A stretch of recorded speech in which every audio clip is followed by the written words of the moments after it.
Hello and welcome. This is Miss V, and we're back with our last installment of Nationalism and Revolutions. And in today's video, we're going to be talking about nation building in Latin America. So all of the revolutions that happen in Latin America and the Caribbean. All right.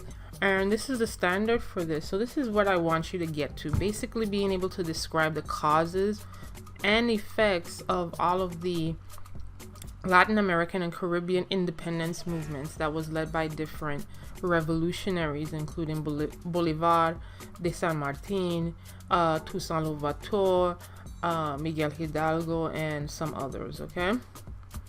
All right, and these are the vocabulary words that we discussed. If you did the vocabulary side dish activity, these were two of the words that you would have covered: cash crop and cadillo. Right. Okay, and we're going to talk more about that as we go along in here. All right, so this is number 1 and number 2 for your question. And it asked what happened to the colonial empires of Spain and Portugal. In this case, when Napoleon overthrew those monarchies, those two colonial empires, the Spanish and the Portuguese, or Spain and Portugal, their colonial empires weakened. And then also Napoleon took his family members and installed them as rulers on behalf of the Empire of France. Okay, and that happened in places like Brazil specifically and other colonies in Latin America. However, between that time and in the late 1800s, there was a series of revolts and rebellions that transformed the Latin American and Caribbean areas to become independent. And many of them were inspired by the ideals, as you see here from number 2, of the American and French revolutions. So all of those ideas we talked about with the Enlightenment, those inspired them to resist their oppressors or resist their colonial rule and become independent.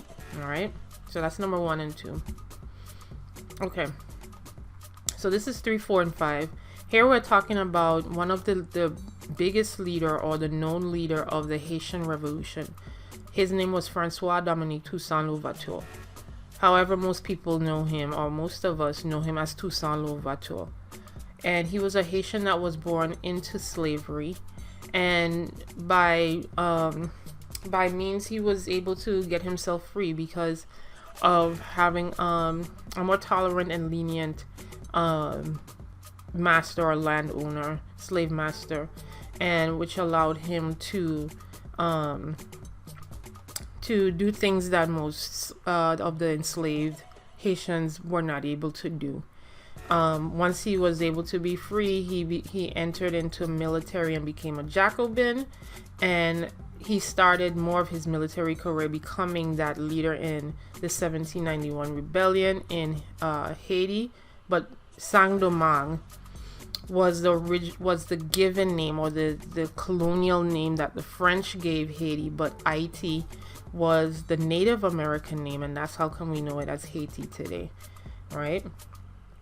And the main reason for the Haitian Revolution was that a word got to Saint-Domingue, right, that slavery was abolished, okay, because news travels pretty fast. Even though, they went by boat and everything, there was tons of boats traveling. Words travel fast, and they heard that the enslaved Haitians heard that they were free. However, when Napoleon came into power, remember that he was doing these series of wars and trying to expand the French Empire. But as you see here, number 4, the main source of wealth for France was Haiti as a French sugar colony. That's where they got their wealth. Okay, so in that sense, he knew that if he let Haiti go, there goes their wealth, right? So the law that was set by the National Convention and the Committee for Public Safety was repealed by Napoleon, Word got out that it was repealed. They got upset. They're figuring that they're now free, but they're not. And Tusanuvato, as you see here, 100,000 enslaved Haitians led a revolt, and they took control of Haiti. And by January 1st of 1804, they declared the western part of Hispaniola, which is now called Haiti. They changed it back to Haiti, right?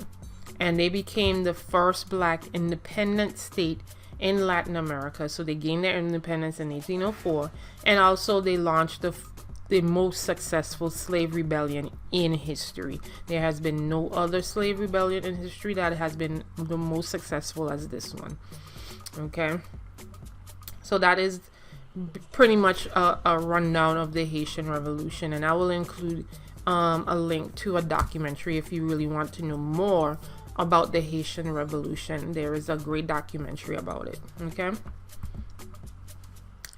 Okay, this is Miguel Hildago, and local Native Americans and mestizos. And remember, mestizos are the children of Native American and white heritage, right? They try to free themselves from the Spanish rule in Mexico. However, that would be number 6. However, they were not successful because they were ill-equipped soldiers. They did not have the utensils or the tools, the weaponry, in order to go against such a strong army as the Spanish army, excuse me. And eventually Hildago will be executed. But his efforts were not in vain, because that revolt that was launched by the Native Americans and the mestizos, that frightened the Peninsulares. Remember, Peninsulares are the European-born wealthy elite that now lives in Latin America, or in this case Mexico. So that frightened them, that group, because now they are afraid that they were going to overthrow them and therefore overthrow Spanish rule. Eventually that did happen, okay? And Mexico became independent in the late 1800s, right? Close to the 1900s. So his work was not in vain, even though they did not readily get independence right away, all right?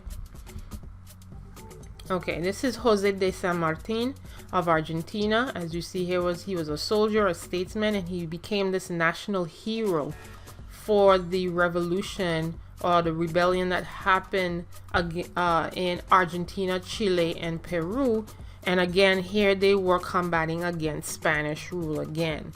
So he's going to help liberate or gain the independence for Argentina, Chile, and Peru from Spain. Okay, so in this case, Spain is losing a lot of their territory, a lot in Latin America, right? All right, so that's Jose de San Martin. And this is Simone Bolivar. He was known as the Liberator, and he was influenced by European rationalism. So again, here comes the Enlightenment, those ideals of the Enlightenment, hearing about the stuff that happened in the American Revolution. He heard about what happened in the French Revolution, also hearing what happened in the Haitian Revolution, because again, news traveled fast, okay? Just because boats didn't travel as fast doesn't mean that news didn't, okay?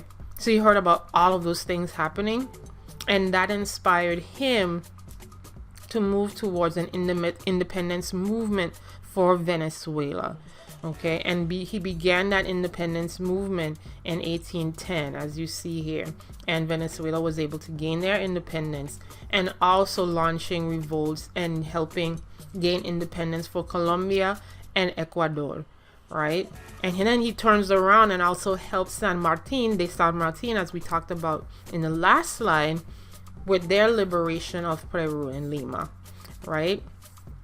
So this is why he was seen as the liberator, because he was able to help and liberate a lot of the northern South American, Latin American countries in that area, right? And that's Simón Bolívar, okay? And that's your answers for number 9. Venezuela, Colombia, and Ecuador, okay? And these are the Latin American countries, as you see here, in their years of independence. Started out with Haiti, right? As you see here, this is Haiti or Haiti, right? And it's stemmed down, as you see here, coming down. This is Mexico. As you see here, it happened. Their independence movement was around, 1810, and it went all the way to 1820. And then others that became independent as well as time went on, right? And we have some here all the way to the 1980s, which is a long time, right?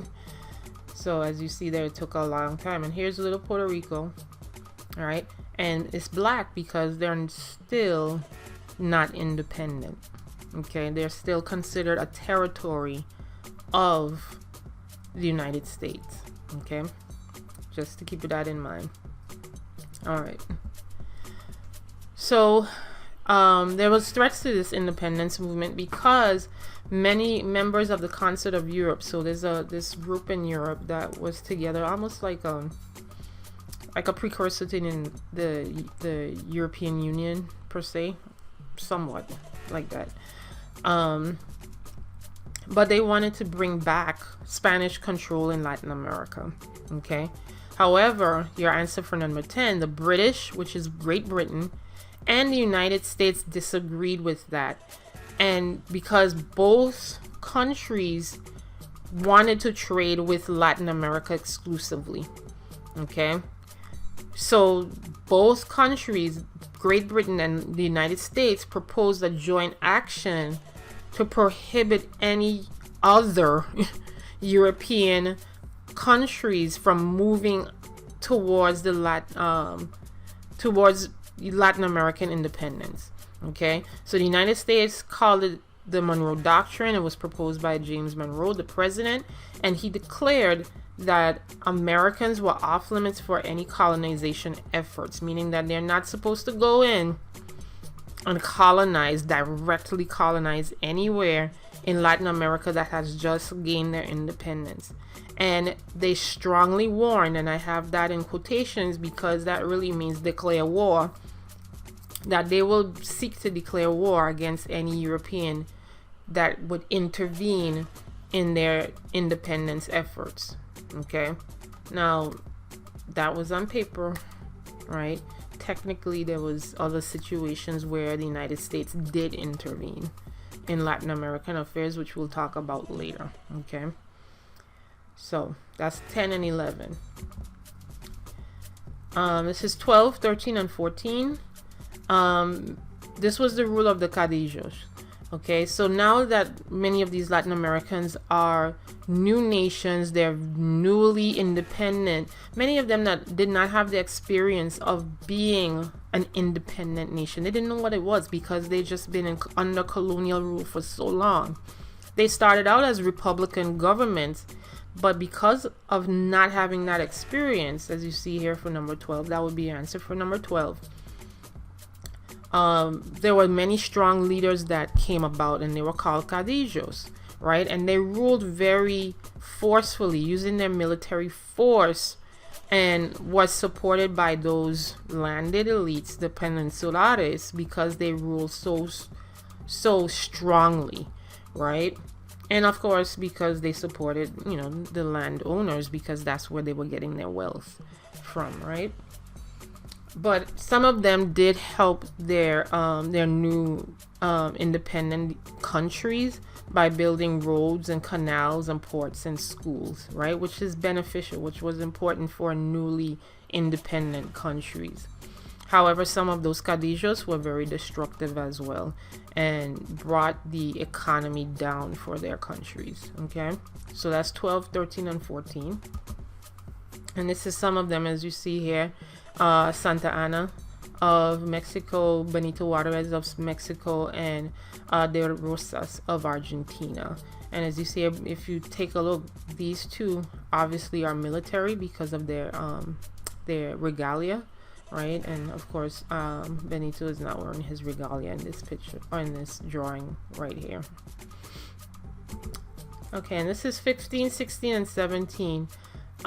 Most of the land remained on the basis of wealth, and that was the key indicator because, again, they're newly independent. Okay, So of course social prestige and political power was one thing, but the land was a key element of wealth for newly independent countries. The landed elites, former peninsulares, ran the governments, they controlled the courts, they kept a system of inexpensive labor, which means that those people that were former slaves, right, they were no longer slaves. However, they would still work the land, and whatever crops that was garnered from the land, they would be able to take a percentage of it and be able to use it for their own survival and also to sell it. Okay, so not necessarily slavery per se, but still in such a way, right? Sort of. So that was what the landed elites used as a way to continue the independent country, and to fortify it so that it could become stronger. And of course, I just mentioned the crops. So they would try to grow, crash crops such as coffee. In Haiti, it was sugar. So the sugar plantations were still maintained. Okay. But as you see here, most of the population did not have land to grow basic crops, just basic food crops, let alone cash crops. So a lot of Latin American countries, especially the newly independent countries, had dire poverty. Okay. And here's your last one. The effects of this revolution in Americas, and I would say it's both cause and effect, not just the effect, but nationalism was a cause because they were able to unite as one people. Mexico was able to unite as one people. The Venezuelans were able to unite as one people. The enslaved Haitians united as one front. And that nationalism, that feeling of unity and pride as a country, was a key element for them to become independent, and was also a key element to maintain their independence in Latin America. Okay. And most of these revolutions that we have talked about in Latin America and the Caribbean were successful because most of them became independent countries. Okay, so that's it for this unit. That's it for nationalism and revolutions. At the end of this, we're going to go back to our anticipation guide that we started at the beginning of this unit, and we're going to discuss a lot of your thoughts and see if anything changed from that. So thank you for tuning in, and I will see you in the next unit. Peace.